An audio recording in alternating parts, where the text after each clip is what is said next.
The Inner Sanctum presents the Wednesday Whip Around. Hello everyone and welcome to another edition of the Wednesday Whip Around. I have two very special guests with me this week and I think they're making their debut. No, I'm just kidding. They're two regulars. It's Kristen and Stephen. Stephen, how are you? Yeah, not too bad at all. What about yourself, mate? Mate, I'm kicking and screaming at the moment because Kristen is also joining us. Kristen, how are you today? I'm very well, thank you. And how are we all? Oh, I think we're living the dream because sport is good, Port Adelaide are winning, and life is normal again. So it feels pretty good to be doing the whip around this week. And there's two massive topics that we wanted to talk about that we've been eyeing off for a couple of days now. But just this one before in particular, we jump onto those. Hang on a second. Just before we jump onto those, yeah, life's good because Port are winning, and they won't win again for another 119 days. Honestly, I should have sacked you when I had the chance. Jeez, that we've got 119 early. I'm going to message Hutto after this and make sure that you're never coming on here again. So I'm fine. Anyway, It's all good. Speaking of, well, actually, no, that's bad news. Good news for the Jack Jumpers. They're into their first ever NBL final after defeating Melbourne on the weekend. A massive result in their first ever year as part of the NBL. And who would have thought the Jack Jumpers would be jumping into a final, Kristen? Yeah, I really don't think many people did. Many experts. The crowds and a lot of the NBL fans and basketball fans as a whole got behind the Jack Jumpers, as we all sort of seem to think that they might get there. I mean, and everybody who doesn't love an underdog story in sport, let's be honest, and they more than rose to the occasion. They had a tough season overall. They lost their star import after just 11 games. They struggled to get guys to come and play in the new franchise, and they really built around character and around heart and around personality more than the stats sheets. And now here they are going into a grand final, and it's so good to see. It's good for sport, it's good for basketball, and it's just a damn good story overall. Stephen, I think you can join me in saying this, but a fairy tale in the NBL is probably something that it's needed to get a bit of attention to go its way. I know we've seen Josh Giddey go up into the NBA and he's dominated the scene, but the Jack Jumpers, the newest of new, getting into a final must be something the NBL never dreamt of. Yeah, no. If this was Hollywood, you said you'd throw the script out because it's unrealistic. I mean, they needed a result, in the last couple of days of the season, and then they needed other teams to fall away, and that's exactly what happened. Now they're sitting in a grand final against the Sydney Kings. It's going to be absolutely fantastic. It's got everyone's attention. I'm paying attention to it, and basketball is not something I can sit down and watch, and I'm paying attention to it, and I'll probably be tuning in on Sunday afternoon to watch this to see whether or not they can at least. Is it 5-game finals series the NBL does, or is it full 7?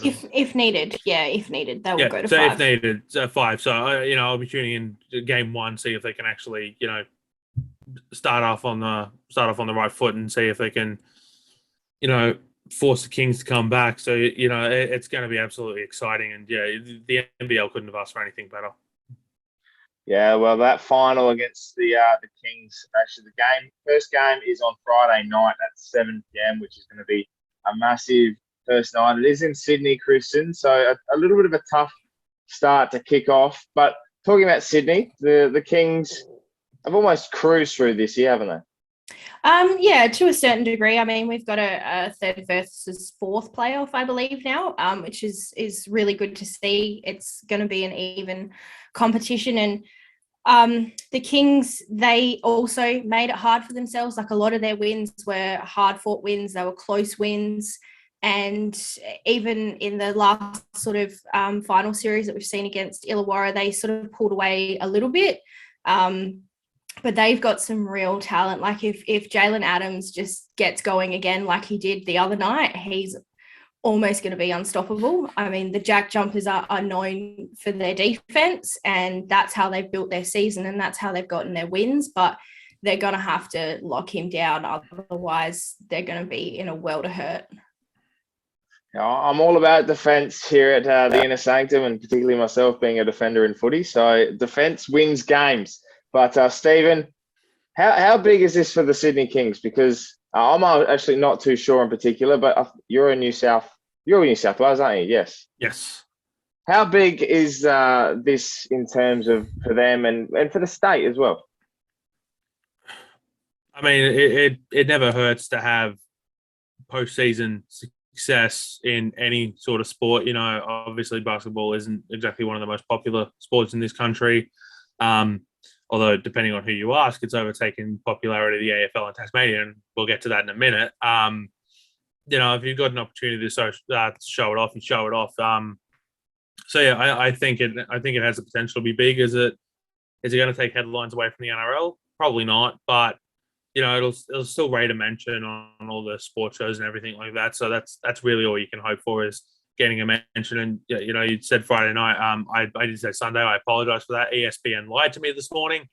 When I was watching it, it said NBL Grand Final Game 1 Sunday 5 p.m. So they've lied to me. But yeah, like it's still going to be worth tuning in for, and I'd recommend everyone tune in for it. Sadly, Yeah, I think some of us Yep. have Mother's Day dinner Friday night, so I'm trying to figure out how I can get out of that so I can watch the basketball. Well, some of us also are attending Port Adelaide versus the Western Bulldogs. So I don't know.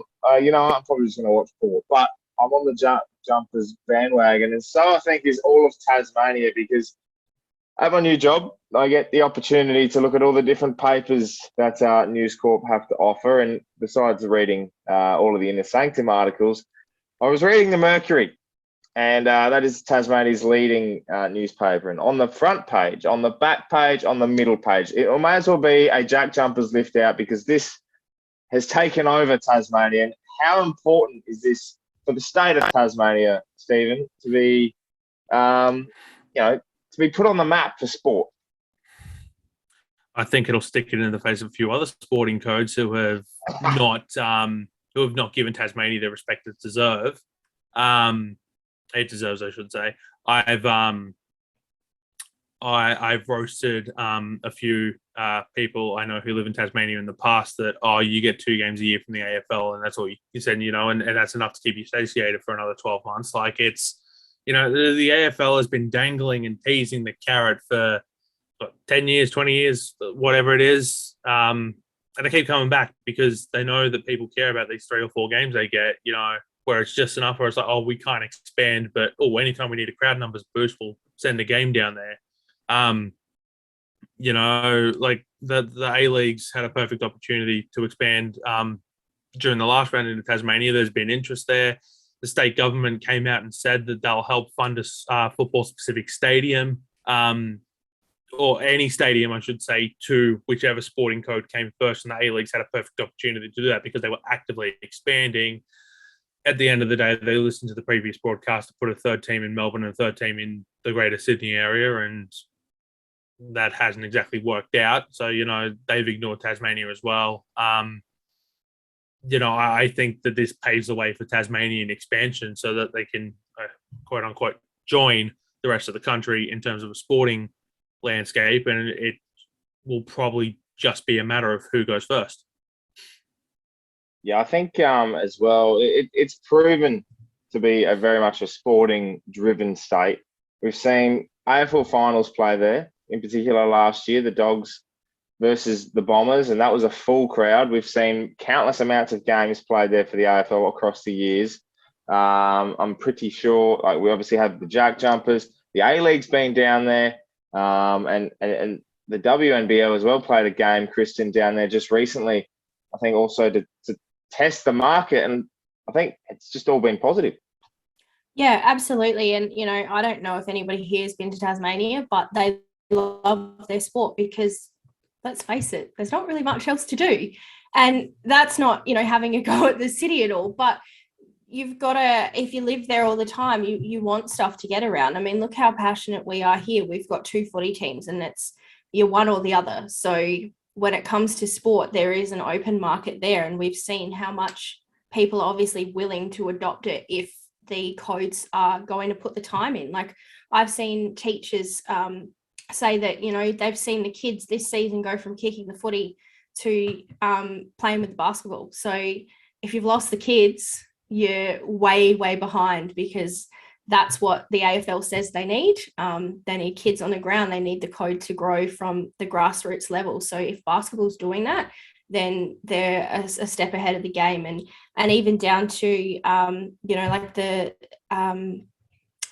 rights deal that's coming up for broadcasting. You know, the NBL has been broadcasting games for free on YouTube in the States. So that's how you grow your league, and there's market there to be tapped into, and there's so many sports that could do it, and they're just not. Well, that's it, and that's this is the opportunity that's been lost by every other sporting code, and Tasmania should have came before. Like, just speaking purely AFL, it should have came before GWS, and it should have came before the Gold Coast. I understand they were growing markets at the time, but in 10 years and 12 years for the Gold Coast, you can't come to me in particular and say you've seen a substantial growth in that market to suggest that this is a success. I understand that players have had a great opportunity to go up to the Gold Coast or to GWS, and GWS have been pretty successful on the field. I think they've been the better of the 2 clubs. Gold Coast obviously never playing finals, but to have the Tasmanian Devils name actually copyrighted for footy, it suggests to me that it's ready in the waiting, but we actually are probably not going to see an opportunity come for them to introduce that team for at least, I reckon, 5 to 10 years, because the AFL is going to want to launch in different areas. It's a growing market. It's a great opportunity now, especially with the Jack Jumpers and their success this year. It's an unlikely story, but it's something, Stephen, I reckon, if this doesn't give a push for any sporting code to launch now, they're just going to miss their opportunity. Yeah, exactly. Like, just going back to one of your points for a second, I think the GWS was a necessity to get that second team in Sydney. Or we saw the success that the Western Sydney Wanderers had when they put the second A-Leagues team in. Like we've seen just how big that that Western Sydney market is, and where it's about. The Gold Coast is where sporting teams go to die, and we know that. Gold Coast United, the South Queensland Crushers. You know, I'm surprised the Gold Coast Titans have lasted as long as they have, and that's because they're being propped up by some wealthy businessmen and the league itself, because they need to be propped up there. The AFL need to pull their finger out. They need to get to Tasmania, and they needed to do it yesterday. Yesterday, a year ago, 2 years ago, whichever one you want to use. That poses an interesting question. You've got 18 teams currently in the AFL. A 19th team doesn't really make sense. So who relocates? Which one of the Melbourne teams goes? Because you can't take a team away unless you take away Gold Coast Suns, in which case that's basically admitting we failed on the Gold Coast. You can't really relocate any of the other teams from any of the other areas. So which of the Melbourne teams goes?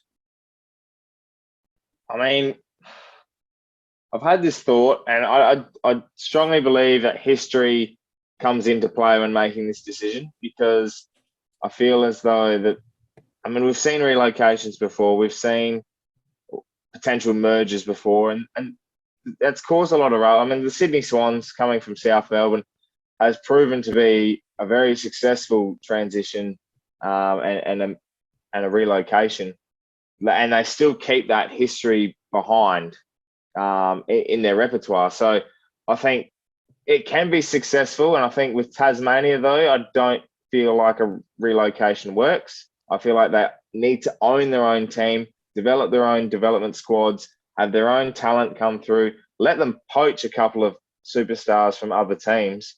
But I feel like, just like the Gold Coast and GWS, yeah, you might be able to grant them all these draft picks and really develop their squads. I feel like with Tasmania though, they're already there. Like they're already capable of developing a team that's going to be like the Jack Jumpers and come in and take the competition by storm. We just don't pay enough attention to that, and I think relocating a team might be an easier option, just so you can throw a team out there and say, "Hey, we did it." But to actually develop one from scratch, have that Tasmanian Devils name in the AFL. Look, I'm happy to have 19 teams because everyone can get what they wanted in the AFL landscape, and that's have 18 games as a fixture. You have 19 rounds, you get a bye, and then you can go into finals. Players can have their shorter season. They're still going to get the paid the same because they're having the broadcast deal that's coming up, and also, having 19 teams brings a lot more revenue than 18. And I just feel like it's a better module to have than having another team come in with Tasmania, say Northern Territory, or I don't know, somewhere like Broome, bring a team in or something. It probably doesn't complement what Tasmania is bringing if you bring another team in just for the sake of having an even number. So I don't know what you guys think of that, but that's just my thinking on if you bring in Tasmania, have 19 teams, it makes the season a lot more probably simpler, but also everyone gets what they want. Kristen, what's your thoughts? I actually tend to agree. And when you have a look at, I think the heart and soul of the Jack Jumpers and their success has been the buy-in from the people. So if you go, no, we're going to give you Hawthorn or we're going to give you North Melbourne, we already know that those two teams are divided by one plays in Hobart, one plays in Launceston, and there is a massive rivalry between those cities down in Tasmania. So you have to get the buy-in from the people. And if you listen to Scott Roth, the coach of the Jack Jumpers, like he's from America, and he sits there and he goes, like after their wins, he says, we defend the island. So I don't know about you, but if I'm a Tasmanian and I hear that from my head coach, I'm buying in, I'm buying the merchandise, I'm going to the games, I've got a membership, sign me up for everything, because that's what we love about sport, is that it's ours and we relate to it, and it's from, it's where we're from. And that's why Gold Coast doesn't work, because it's a transient population and people go in and out and there's not that buy-in. But if you're Tasmanian and you get your Tasmanian football team, you're going. I don't care what anyone says, and that's what you need. You need the heart and soul, and that's how anything down there is going to be successful. I completely agree. Stephen, do you have any thoughts on that? You mentioned the Hobart and Launceston rivalry there, Kristen. What if imagine after ignoring Tasmania this entire time, they just go straight to 20 teams, stick one in Hobart and stick one in Launceston, and just go the double whammy to bring it up to 20. Like, bugger it, we'll give you 2 teams now. You've waited long enough. That would be dangerous, I think. A mini war would happen on Tasmania. We'd have to push them away altogether if that broke out. So it's an interesting thing. It's something that's going to be developing over the course of, I reckon, the rest of the year. And with the CEO of the AFL changing at the end of the year, with Gill stepping down, a very good opportunity for someone to come in and actually stamp their authority on that topic. But there is another topic that we should talk about on the whip around. And Stephen, you wanted to stamp your authority on this topic because you're the only reason this topic is coming up tonight, and that's the ACL disappointment, I've labelled it, the Asian Champions League. Tell us the story there. Yeah, so Melbourne Victory got bungled out in qualifying to Vissel Kobe. They put up a fair effort, which hurts the coefficient. And then you've got Sydney FC and Melbourne City, making it through to the group stages. Sydney FC absolutely bungled out in disappointment. And if you look at the way their A-League men's season has gone, that's not a surprise. It's just been complete disappointment this season from the Sky Blues. They need a rebuild, and I think, Bobo's announced his retirement. It's the rebuild's coming. The whole squad's basically off contract, so I'm hopeful that will see better pastures, but there's no surprise there for Sydney FC's disappointment. And the big disappointment comes from Melbourne City. They've got the money, they've got the squad, they had the easiest group possible, and they bungled it because part of it is because of factors outside of their control. A team from China had to pull out, and so results against the last place teams in each group did not count when working out who goes on to the next stage. And 2 of Melbourne City's 3 wins came against the bottom team in the group, but so did everyone else's. That team finished 0 wins, 6 losses. Melbourne City had a respectable 3 wins, 3 draws record, 12 points. But the biggest problem was that Patrick Osnorbo did not play to the conditions. We've seen throughout this entire A-League men's season that Patrick Osnorbo has had an unwillingness to use his substitutes, which is, I mean, it's not ideal, but when you're playing in Australian conditions against relatively weaker opposition, it's fine. But when you're playing in 80% humidity in 36 degrees, absolutely horrendous conditions to the point where you've got photographers sweating in places that they've never sweated before on the sideline doing their job. I'll run through their 6 group stage games here. They start off with 4 subs, 5 subs, then 3 subs, then 2 subs, then 2 subs, then 4 subs. Like, they had 2 draws, a 1-1 draw and a 0-0 draw in the games where they only used 2 subs. That's not good enough. We know the talent that Melbourne City has. Their bench is absolutely stacked. They brought in an Italian player, Manuel Pucciarelli, who has barely seen any game time this season. He's basically sat on the bench this entire campaign. Had everyone asking a few weeks ago, "Where's Manuel? Where's he gone? We don't know. Does he even exist anymore?" Like, you're only using 2 subs in those games in 80% humidity. Like, of course your players are going to be exhausted. Of course a draw is going to be the only result they can get because they've been run absolutely knackered. Like, this has hurt Australian football from a coefficient perspective, which is a whole nother debate that I don't want to bore the 2 of you with. This hurts Australian football in terms of our standing in Asia. This hurts Australian football for the reputation in Asia, and this hurts Australian football, period, because we need our teams to be doing well in continental competition. Everyone still talks about the Wanderers, winning it in their first year inside in the Asian Champions League, and that was only their second season of existence, and no other team has really looked like it's going to get back to those heights since. And we know the salary cap hurts, but when you've got a team that has the perfect opportunity, that has the star power, that has the resources, it puts Australian football into a better standing, not only domestically, but continentally, on a continental stage. Like, we know that the salary cap harms the teams, but when you've got a team that has the resources, the likes of Melbourne City, that has all the players that they have access to, the fact that and not only that, they had the easiest group. They should have won this group, and the fact that they didn't is it. A lot of it, I think, as I was saying, comes down to the lack of substitutes, the lack of adapting to the conditions. But at the end of the day, it just hurts Australian football and it hurts our standing in Asia, and that's going to have long-term ramifications that could have very easily been avoided. Like, Patrick Osnorbo was a good coach, but it's also not ideal that his first chance to show what he's got outside of Australia, 3 wins and 3 draws in the easiest group, and not going through to the next round is not good enough. Does that I'm still getting over the fact that you've said continental. Like, I'm just thinking food in that aspect, but continental sausage. But a deli.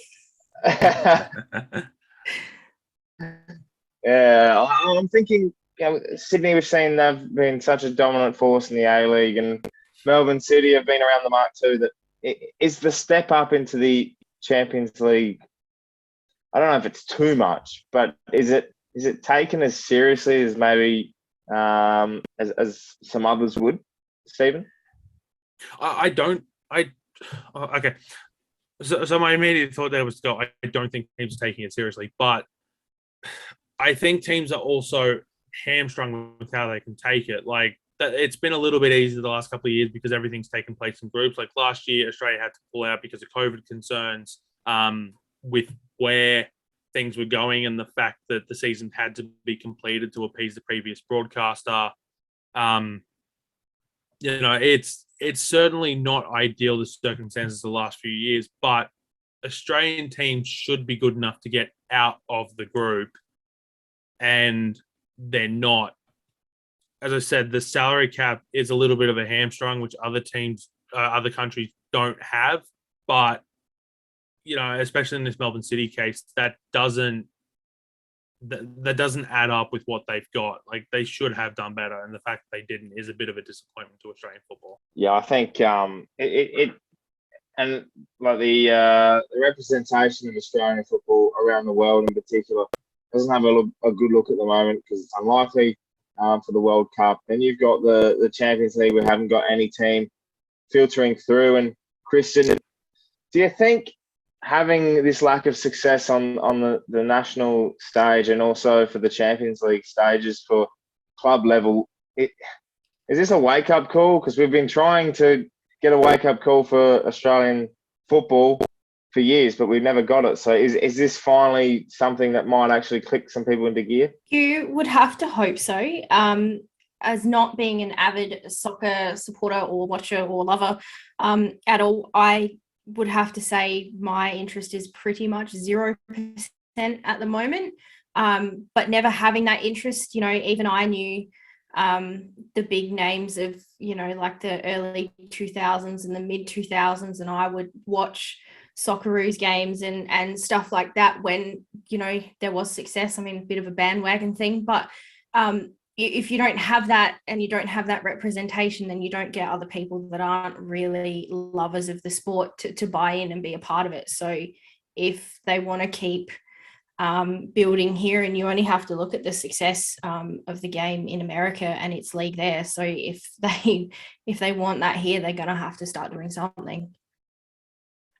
Yeah, it's funny too because growing up as a kid, you'd have all this interest in in the AFL and the NBA in particular, and you'd always be promoted as something that kids wanted to do. They wanted to be either Michael Jordan, or they wanted to be Kobe Bryant, or they wanted to be, in my case, Warren Treadray. Like you grew up watching these idols of kids and that, and now you get to this stage where you don't have a national team on the World Cup stage. You don't have representation at club level in the Asian Champions League.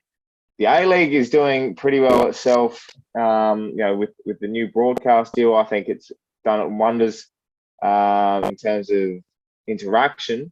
I don't know if it's done anything big, Stephen, for promotional value, but I think it's definitely brought people closer that were already a part of the clubs. But is this lack of success damaging the future?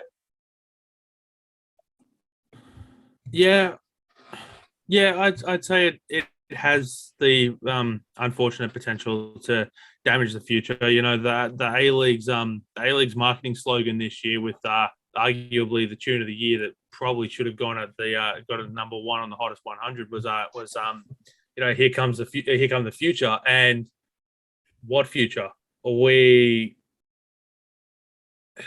The broadcast deal has helped, but it's also hurt. Like you just have to go onto soccer Twitter on a regular basis and you just see all the complaints about the broadcast deal. We're 14 months away from promoting the Women's World Cup. We don't know what's happening with expansion for the A-League women's competition. We don't know what the future-proof plans are for that. The A-League men's competition is struggling for crowd numbers, and a lot of that is still post-COVID stuff. There's certainly not the only ones that are struggling. Was the Melbourne Demons only got 20,000 a few weeks back for a primetime slot in Melbourne? Like those are numbers that wouldn't have been fathomable from an AFL perspective a few years ago. The reigning premier is only drawing 20,000 people. Like that's So crowd number issues are everywhere. It's where all this interaction needs to come from. Like, Australia hasn't always cared about the Asian Champions League because we haven't always had the best access to it. We've now got full access to it because of the new broadcast deal across Paramount and the 10 and CBS networks. Like, everything is there. Every single game is available to watch now. So that competition should improve in standing.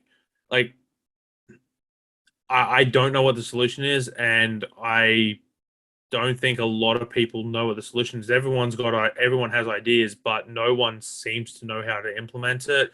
I'm hoping that with Danny Townsend taking over full time as the CEO of the Australian Professional Leagues, as opposed to balancing both the APL and the Sydney FC job, will help improve that when that time eventually comes at the end of the season. But I think for a lot of fans, the A-Leagues really only has one more year to show them, or to show these people that they deserve their support, because a lot of people are tuned out this season, and I think a lot of people are going to continue to tune out, and that just can't happen. Yeah, well, it's a big wait and see. I think at this rate, all I've learned tonight is, or on the whip round in particular, is just throw a team in Tasmania, and I reckon we'll get a bit of success, because it's the only way it's going well at the moment is down to that joint. So we'll wait and see how it all pans out. But I think we can all agree that we're on the Jack Jumpers bandwagon. Yep, we definitely are. Stick an A-Leagues team in Tasmania, men's and women's. Let's do that. Let's go to Canberra. Like, that's where the next two teams need to be. I'm fully on board the expansion bandwagon. Yeah, we're on board. Kristen, do you have any final thoughts? Not really on our topics, but I just wanted to say a massive congratulations to the Australian Rugby Sevens women's team, who won the championship on the weekend for the first time since 2018. On the last play of the day as well. So they were down and had the ball in their hands, and it was a real fight for the extra, I think, 90 seconds or something that they ran the play, and they came up with the goods. So it was an impressive win, and well done to the girls. Bravo. Very good. Clutch as they come. Stephen, do you have any final thoughts?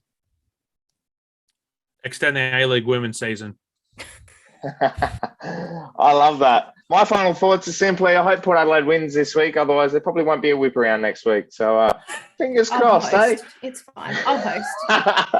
No, the whip around needs me. Thank you so much, you two, for joining me this week. Kristen, Stephen, it's been a pleasure. Make sure you check out their fantastic work on the Inner Sanctum across the next week or so, and check out everything else that the Inner Sanctum brings out across all the social medias and on the website as well. My name's Anthony, and thank you for joining us on this week's edition of the Wednesday Whip Around.